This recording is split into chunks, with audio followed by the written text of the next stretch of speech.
Disney. Okay, so there was a list about what Pixar does that Disney doesn't, but now this list that Disney does that Pixar doesn't. And that would be. That's not in Pixar's wheelhouse. Welcome to Watch Our Wood new content every videos. For this list, we're looking at the aspects of Disney animated films that have not appeared often or prominently in Pixar films. So far, at least. Also, we'll be speaking generally here, so not everything is going to apply 100% of the time. I've been able to observe them at a close-ish sort of range. Yeah? How close? Close enough, and they're, not so bad. Number 10. Tie up their conflicts with a bow. Disney is a magical company that's brought wonder to millions, and has left audiences wondering how some of their protagonists could have possibly gotten out of things without plot convenience or magic. But Father!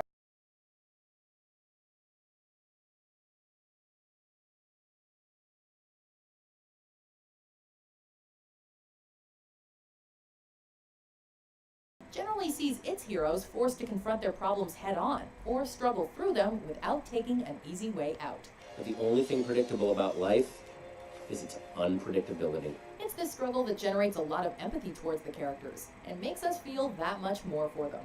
That isn't to say Pixar hasn't had some tidy resolutions, but the way in which they resolve has better setup at least.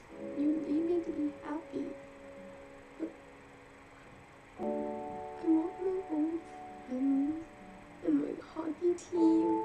Number 9. Set most of their movies in an old-fashioned fantasy fairy tale world. There it is. Pixar has had a few of their movies take place in fantastical or historical worlds, but nowhere to the degree that Disney has.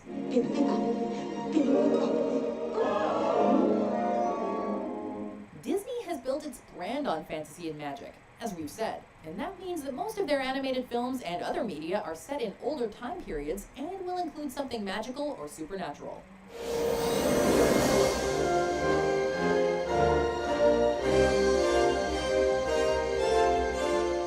Meanwhile, Pixar has built its own image on more contemporary settings with an unusual twist, turning our world into something magical, rather than taking us to a different place or time to achieve the effect. See that, Mikey? Ted walking to work. Big deal. Guy takes 5 steps and he's there. Number 8. TV show adaptations. Yes, okay, Pixar has had TV adaptations of a few of their most popular film franchises. Remember Buzz Lightyear Star Command? Divide and conquer, Mira. But Disney has a leg or 100 up on them when it comes to bringing their big screen successes to the small screen. You're you, I need another weekend. Loss of the 1990s to television, making series for The Little Mermaid and Aladdin, among others. Why the long face? Things can't be that bad. The trend has continued to this day with series like Tangled, though with much improved animation. Pixar just hasn't made the same kind of effort on television that its parent company has. Prepare for surrender. Surrender, Madam President. One more chance. Number 7. I wonder if there will ever re-release the Disney TV shows in HD, remaster them, or give us remakes and stuff.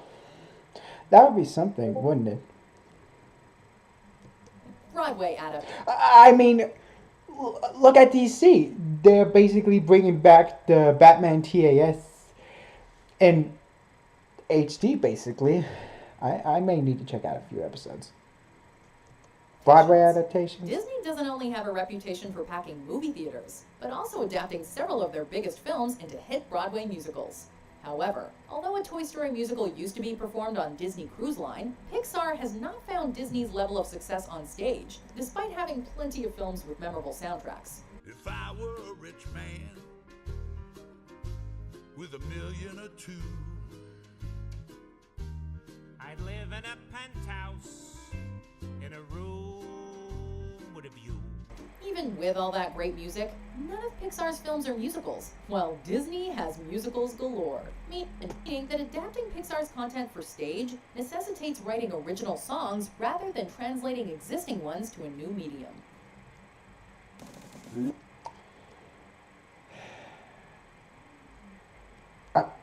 I'm just hoping that Pixar will never do a musical, because they did.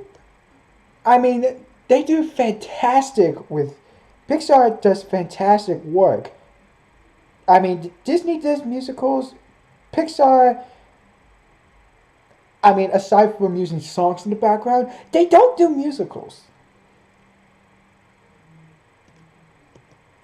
Number 6, live action versions. Just because it's what's done doesn't mean it's what should be done. Disney has made plenty of smash successes over the years, and they've recently begun to capitalize on that by remaking some of their older films using a live action medium instead of animation. Pixar has not been as eager to reap the rewards of nostalgia through remakes. Whether this is because they're a younger company or because they have an ounce of shame, we can't say. They certainly seem like they'd be simpler to realize given their contemporary settings. Number 5.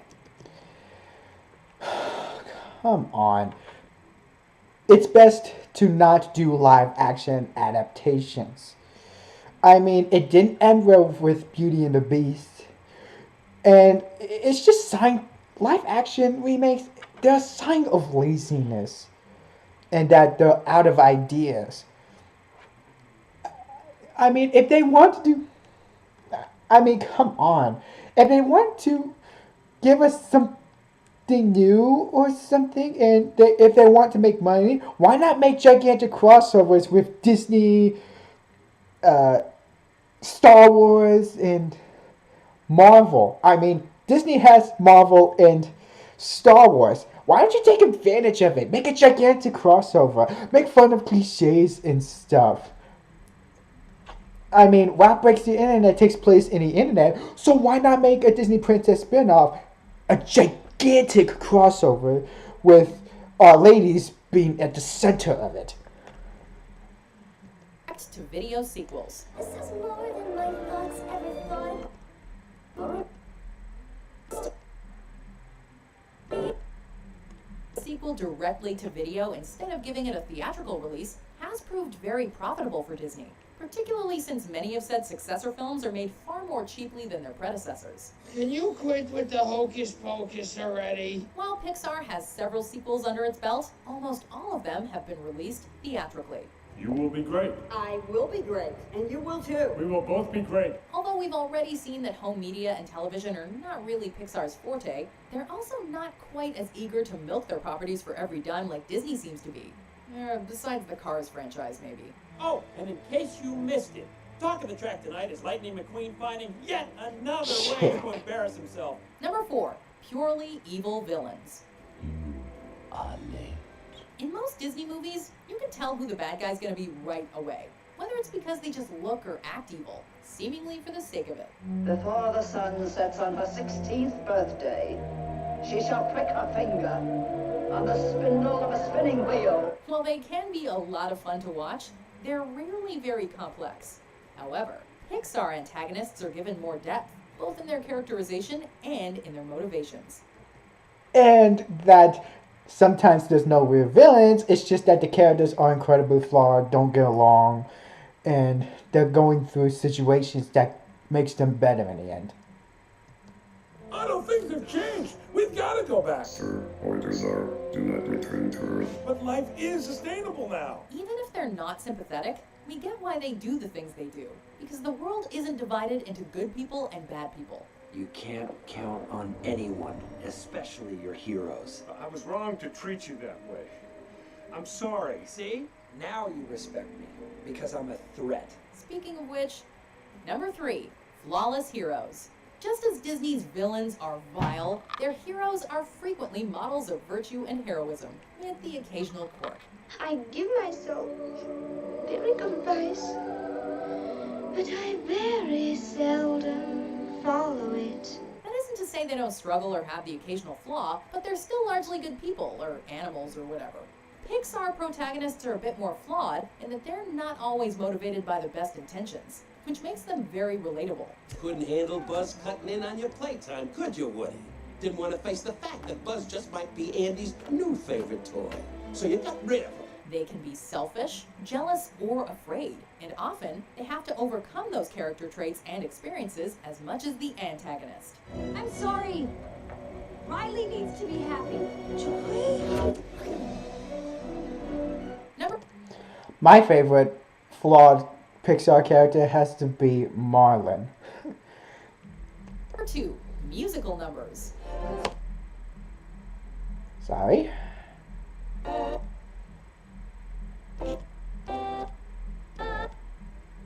already touched on this before, but Disney movies are often musicals with catchy songs sung by the characters, letting us in on their motivations or setting the stage for the story to progress.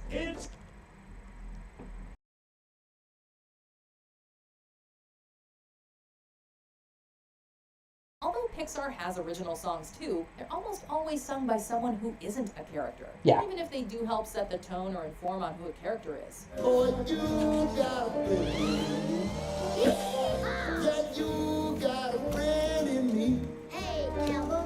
That's not to say we wouldn't like to see some of our favorite Pixar songs turned into musical numbers. Can you imagine a full length Just Keep Swimming?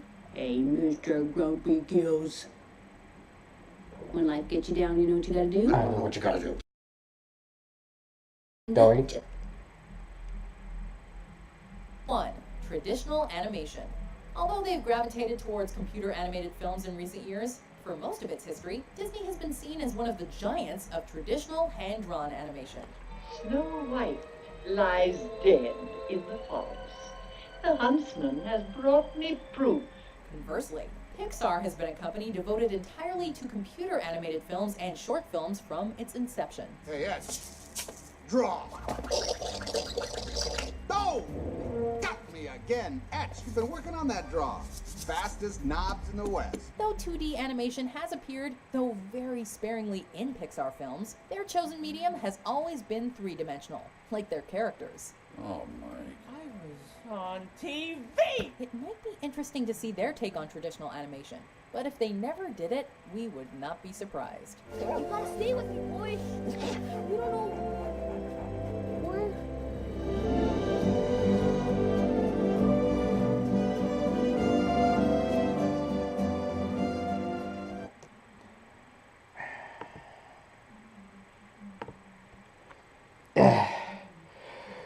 Well, yeah, Pixar doesn't do fantastic 2D drawing as Disney does. And speaking of traditional drawing, when the hell will Disney do 2D cartoony drawings again? I mean, I enjoyed Beauty and the Beast, The Lion King, blah, blah, blah, blah, blah. And they did fantastic 2D animations. I wonder when they'll do this style again. I mean, they did it in some shows like Avengers, Spider-Man. But they're not very well received, and they're not exactly the best, and it doesn't compare to stuff to like Aladdin and stuff. I'm just wondering when they'll do that style again.